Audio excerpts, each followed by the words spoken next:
What up brothers, it's Clip King returning. Welcome back to my channel for another new review, or should I say two new reviews.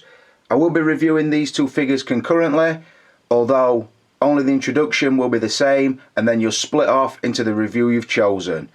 As you can see, the figures I'll be reviewing today are the Age of Ultron Scarlet Witch and the Age of Ultron Quicksilver. They've been kindly lent to me, so this review has been sponsored by Lee Ward at The Good, The Bad and The Robots. Please check out his online site and his phone number. Both figures are currently for sale from him. I will talk about the value within the review. It won't be a biased review to try and sell your figures, you can believe that. I will give you my honest opinions. I will score them up completely, and at the end of the reviews you will know my total thoughts on these two figures. But just quickly before I break away and start scoring each figure individually, I'll just show you poses pretty much straight out of the box in the upright positions, as you can see displayed in front of the packaging that each one brings. So there you have Scarlet Witch, and moving across Quicksilver. Both looking pretty simple, pretty fresh and pretty nice. So now, like I said, I will break off. The review you've chose to watch is what I will now go into. So you've chosen Scarlet Witch, wise decision. Let's talk about the packaging.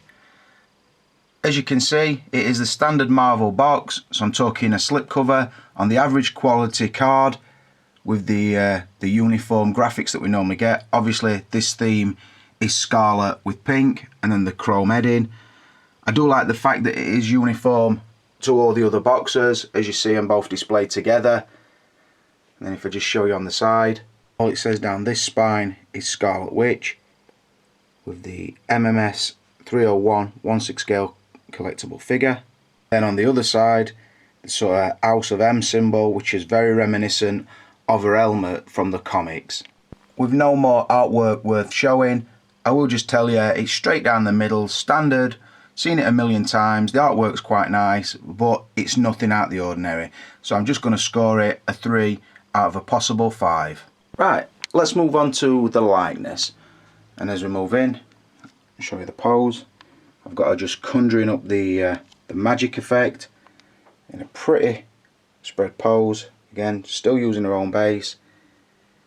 I've got the magic effect so attached to her hands, just about to launch it off. But let's move in and talk about the facial likeness.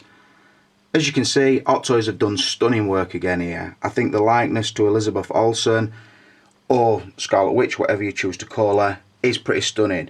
It's got a little bit of a vacant stare for me. I wish sort of the eyebrows were dipped a little more, so it were giving a sort of a more aggressive look across her face, but I think the likeness is there. I think the use of the rooted hair is a right touch, although I will say the hair is a little bit on curly side and a little bit on the frizzy side, sort of at the back parts or the lower parts of her hair, where I think it comes across away from the centre parting, so here and down here, and you can sort of tuck the front section of the hair behind her ears, which will sort of slim the hair down.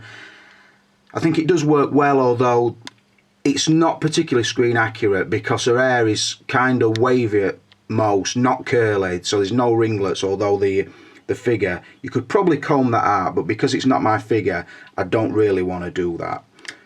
But like I said, you don't really see any joins where the hair comes from the forehead, or because of the long hair you don't see it round her ears, although if you were to move it you would see sort of shaded sideburn effect. And then I will also show you the piercing in her ear and at the top of her ear. But like I say, if you put it back to a natural pose, you're not going to see where the rooted hair comes from. If I were to move this ear again, you see the piercing in her ear. So yeah, I will say as well, I've not put no product at all on that hair. It's pretty much out of the box, ready to go, and then just pose it around. Like I say, you can move the hair, sort of tuck some behind her, bring some forward, down onto her kind of thing, which would make it more, the likeness better. But yeah, when it's done, she does look nice. So moving away from looking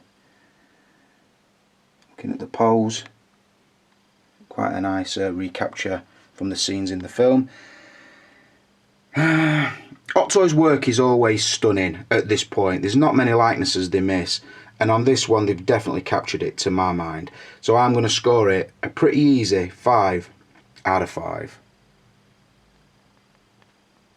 Right, let's roll on to the outfit. As we move in, you can see I have got her rotating so you can see all the way around the outfit.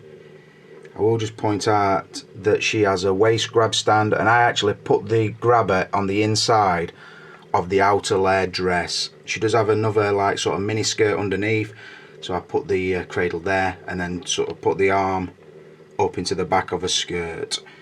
It just saves you seeing the wrap round. But anyway, onto her outfit. As she comes round, you see I've got her posed up. She's just again casting the magic, but I've not put the effect on simply because I want to show the outfit as much as I can. Also notice her hair is sort of twisting round behind her as if the effect of the magic being cast is blowing her hair to her right hand side. So that is what I've gone for. You'll notice as well I have now put the 2 pendants on, which I didn't put on straight out of the box. So let's talk about the outfit. As you can see, it starts off at the bottom with the sort of military style female boot. It is heeled, as you see, it's laced up halfway and then kind of opened up towards the top. It is sort of not a really hard sculpt, and because the top's open you can still move the boot around on the ankle peg, so it is quite nice, although there's no ankle pivot as such, so if you were to put her legs off to the side, a flat of a foot wouldn't be on the floor, so it's worth noting that.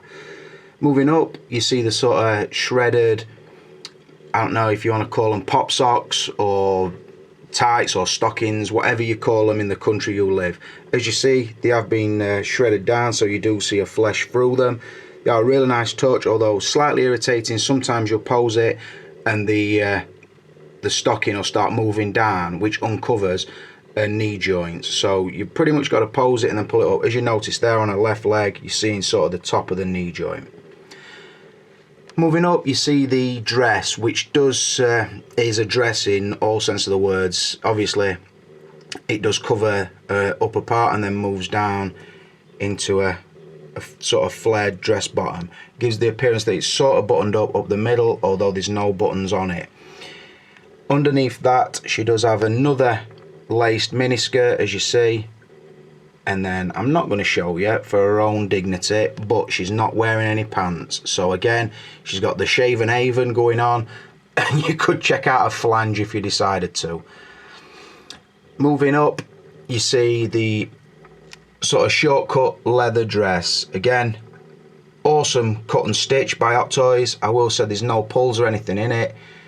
All the embroidery work is really good. I will say the pose I've chosen doesn't show the clear jacket as such, but I thought it would be more in theme to do a pose like this, because it would also demonstrate how the jacket moves around her and to show it doesn't really hinder her arms at all.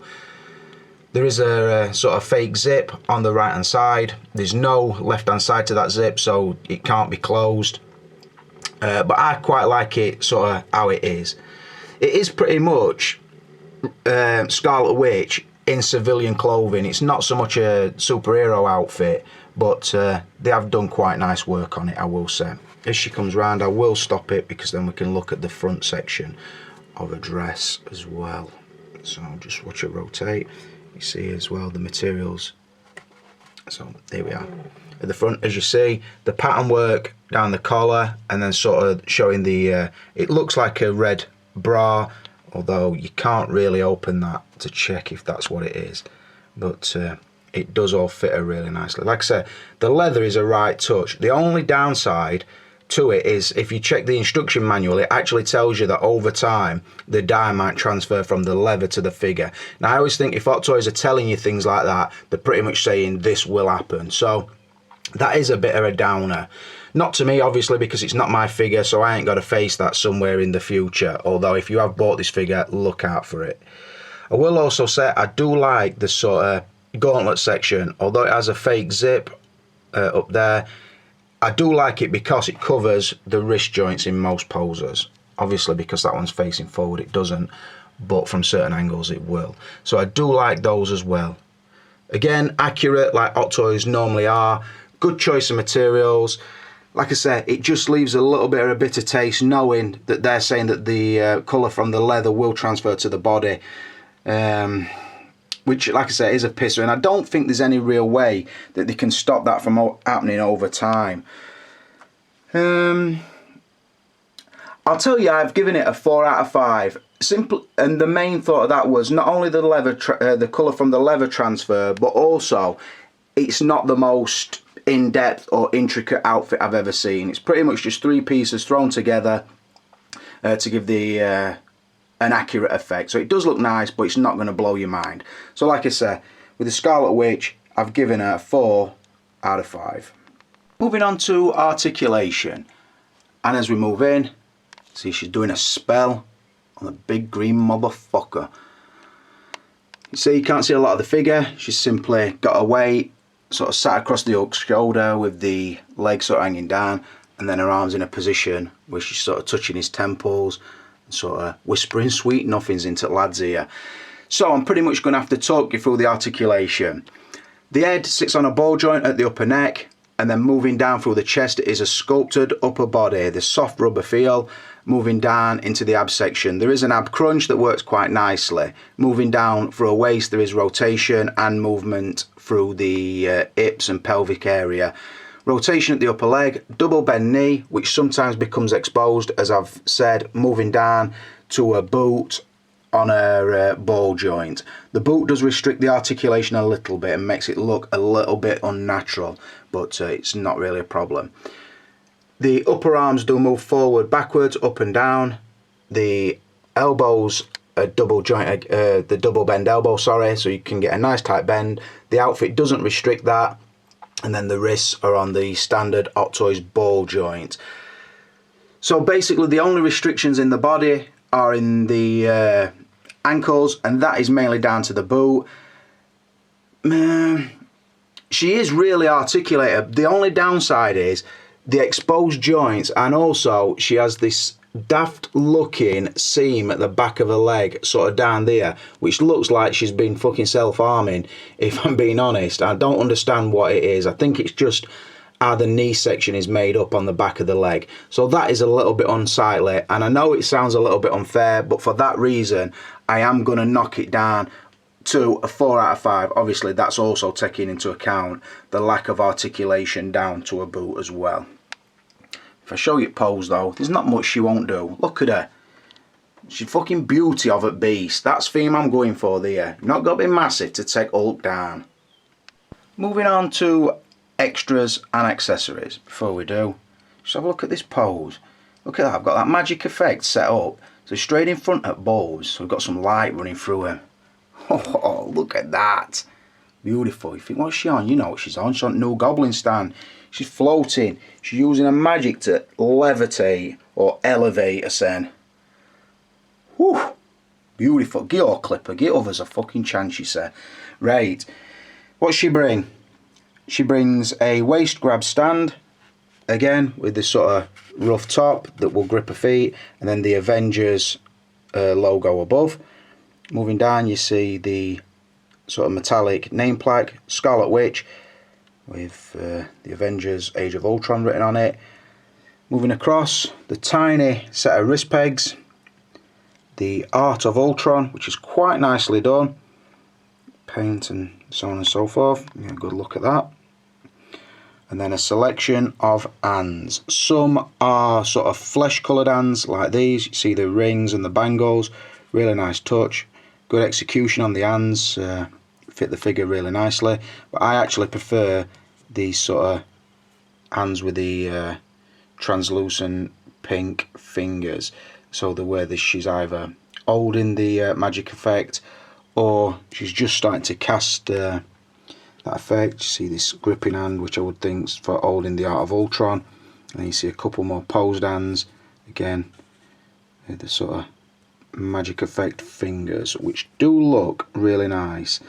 They do get a nice amount of hands, but I will say the majority of them are right hands, so it's a little bit unbalanced, although I always appreciate more hands because it does elevate your pose options. The instruction manuals pretty much just say the outfit will bleed onto your suit, and also which hands are best for using for holding the magic effect. As you see, you do have these sort of soft plastic, sort of semi-translucent magic effects that you can have sort of dragging down her arm, or in a position like this where I tried to set them up so they're pretty much, so the light was shining through them for the state of this pose. Quite a nice touch. Sometimes a bit of a bitch for the hands to hold onto them, but once they're in hand, they do look pretty nice. I think that is quite a nice shot, particularly when you take into account that she's pretty much cast that magic, and it's that magic that's carrying her body, pretty much like the way Thor flies, throws his hammer and he drags along. So that was me thinking behind the pose. To score up the extras, you don't get a massive amount. I've pretty much given her a point for the spare hands, a point for the stand, and a point for the magic effects, giving her a total of 3 out of 5. Moving on to value, and it's a somber scene brought to you by Lee Ward of The Good, The Bad and The Robots. Let's move out and see what's happening. I'm not the sort of person who likes spoiling movies, but it's been out fucking a year, so fuck you. You know what's happening there. Quicksilver's on his deathbed. Scarlet Witch, oh, she's beside us then. She's riddled, racked with grief, she is. And don't even mention Magneto, the twins' father. He's fucking furious. Somebody's only gone and killed his son. He always preferred his son. He fucking hated his daughter, but he didn't have to die. Not like this. So, rolling on to value. Let me tell you about both these figures. As you see, the reviews come back together. It started together, it went its separate ways, and it's coming back together. So regardless which review you chose, you're going to see this close out. So basically, Scarlet Witch retails for £200 and Quicksilver retails for £180. So £20 difference, which, because Quicksilver doesn't bring as much stuff, some might think it's fair. I personally think they're both probably £20 overpriced. I think that if Quicksilver 160, I think you're getting a decent figure for a decent amount. Scarlet Witch at 180, although a little bit still on the pricey side, I think it would have been fairer. So I'm taking into account that neither of them sort of bring a lot with them. They're not key characters. You could do an Avengers setup with Atom, I honestly think, but I don't know. They are nice. They are both very nice figures in hand, but I don't think they warrant that price. So on value, because Quicksilver is the cheaper, I'm going to give him a 3 out of 5. Because Scarlet Witch is a little bit more pricey, I'm only going to give her a 2 out of 5. Which gives both of them, surprise, surprise, 21 out of a possible 30. They are twins, so it's only fair that they got the same score. Magneto might prefer Quicksilver, but I certainly don't. I would take Scarlet Witch out of the pair, although, like I said, both are nice in hand. Massive thank you to Lee Ward at The Good, The Bad and The Robots for sponsoring this review or reviews. And massive thanks to him for his support and letting me see these figures without constantly having to keep buying them. Massive shout out to him. Like I said, both are for sale. If you want to buy the ones I've reviewed, let him know soon, because I will be shipping them back to him quite shortly. Also, I will mention that he's doing a good price on the Iron Man and Pepper Potts set. He asked me to mention that in the Terminator review, but I forgot. So if you are interested in that figure, and I will say that is a nice looking Iron Man. I'm not too keen on the Pepper Potts, if I'm honest, but the Iron Man that comes with it is really nice looking. And also, his Terminator Genesis figure is still at my house. So if you want the one I reviewed, talk to him, you can sort the payment out with him, and I'll send it straight to you. Make yourself famous and own one of the figures reviewed by Uncle Clipper, because I'll be dead and gone soon. I'm getting old, I'm 41 now. I might be dead and gone in next 60 or 70 years, and you want these collectibles in your collection so you can tell your grandkids and your great-great-grandkids and great-great-great-grandkids that is the figure that appears on YouTube. Think about how special that'll make you seem. You'll be telling your grandkids about your old war stories. They'll be like, fuck off, Grandad, sick of fucking hearing them every time I see you, you're boring me. Then you can just pull out your fucking ace card and say, hey, did I ever tell you about the day I bought that figure that were reviewed in Clipper's review? The fucking little ears will prick up. They're like, Grandad, tell us more, tell us more. I'm sure that's what'll happen. But anyway, this is a Clipper King, and for now, I'm out of here.